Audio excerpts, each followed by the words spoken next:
first one is a sloppy knot, second one is a Windsor knot, and the third one is a bow tie. So, you wear ties often? Not very often, but I do when I have to. Face the camera. So, for the sloppy knot, we start off like we start off with a lot of ties, with the short, skinny end hanging about mid-stomach. And you take the long end, you just wrap it once, like this, wrap it one more time, and then you take it up through this spot and through this loop that you've made right here. So, once we take that long piece all the way through, you end up with a fairly sloppy looking tie that you can then cinch up to however tight you want it. These ties are very casual ties. You can use them in a social setting or a just classic shirt and tie scenario. The next tie is a little bit more formal. It's called the Windsor knot or the triple Windsor knot. Start off the same way with the skinny end hanging about halfway down his belly. You take the long end, take it over, and then under and through the loop that you've made with his neck. Now you have it looking like this. You take it under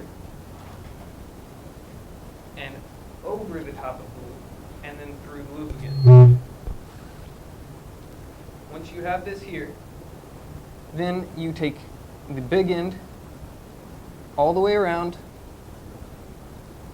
under the loop, and then through this loop that you have right here. Once you tie that, then all you have to do is adjust it a little bit, and it comes out looking fairly good, like this. So, this tie, like I said, is a lot more formal. It is what most people know how to tie if they know how to tie a tie, and is one of the most popular ties among people that you see on TV wearing ties. Politicians, senators, game show hosts, whatever you have. Both of those ties are used with a classic necktie.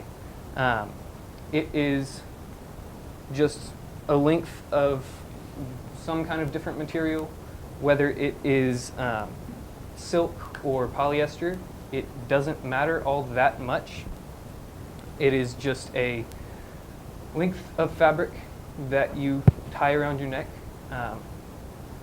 normally either in that sloppy knot, like I said, if you're going for casual, or in a Windsor knot if you're not going for casual and you're going for a more formal type of tie. So,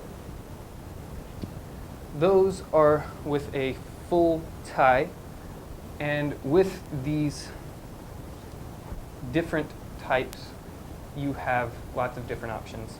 I only showed you these two today, but with this type of tie, you have multiple different options, and we don't have time to show you all of those today. However,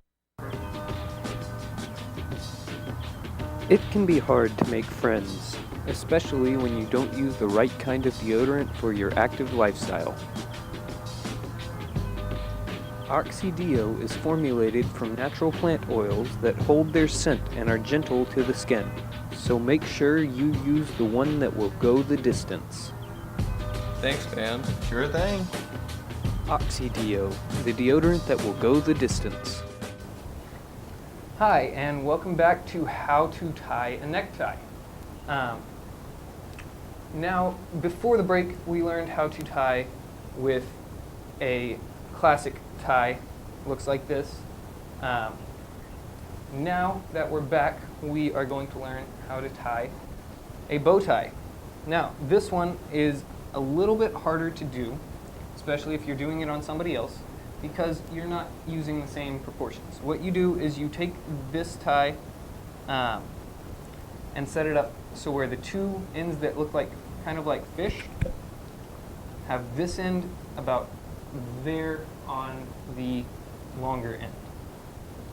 And you start off just like you do with a normal tie, which is you take the long end, you go over, and then under here, and then cinch it up. Now, what you're going to do is you're going to take the long end that you just used to go over and under, throw it over his shoulder. Once you get the knot centered, that is going to stay there. Just reach up and hold that for me. Now, this end, which is still on his chest, you're going to take and fold to where it kind of looks like a bow. Can you all see that? So, once we're here, then we just have a few more steps to go, but this is the hard part. You take this end that's been sitting on his shoulder, you wrap it over. Take it over the top here, and then once you're here, you need to tuck it back under here. But what we have here, one end of this part is folded and the other end is just loose. You have to go in from the side that is already folded. And what you're going to do, how you're going to go in, you're going to take this, fold it up like that, and then tuck it under. So we have it like this. This is going to go over, fold that, and then find this little loop back here. You take it, push it through that little loop till you can reach it. And then you keep on pulling this tie all the way through until you have the other half of the bow like you need. And it is not working with me. This is the hard part. This is why a lot of people don't like tying bow ties or have never figured out how. Because if you can't get this part done, then the entire tie will just fall apart. There's nothing holding it together. Okay, there we go. Now, that is what a completed bow tie looks like, but obviously it doesn't look very pretty. So what you do is you sit here, and you fiddle with it till you think that you have the proportions right, and then you just take one finger through this folded half, one finger through this folded half right here, grab the loose ends, and pull so that that cinch right here will pull it to a tight knot. And you just pull till you have a nice knot. Then you set it up so where your proportions are right again. And that ends up looking a lot better than what we first started out with. So, there your bow tie is. It's a lot harder knot to tie. This is normally a very, very formal tie. If you're wearing a bow tie, it means you are going to a black tie event or gray tie event. Not that that's a thing. But it is very formal. And recently, though, people have been going to a bow tie for lots of different casual events or business events. So that's all we have for you today. We will be back next week with what shirts to wear.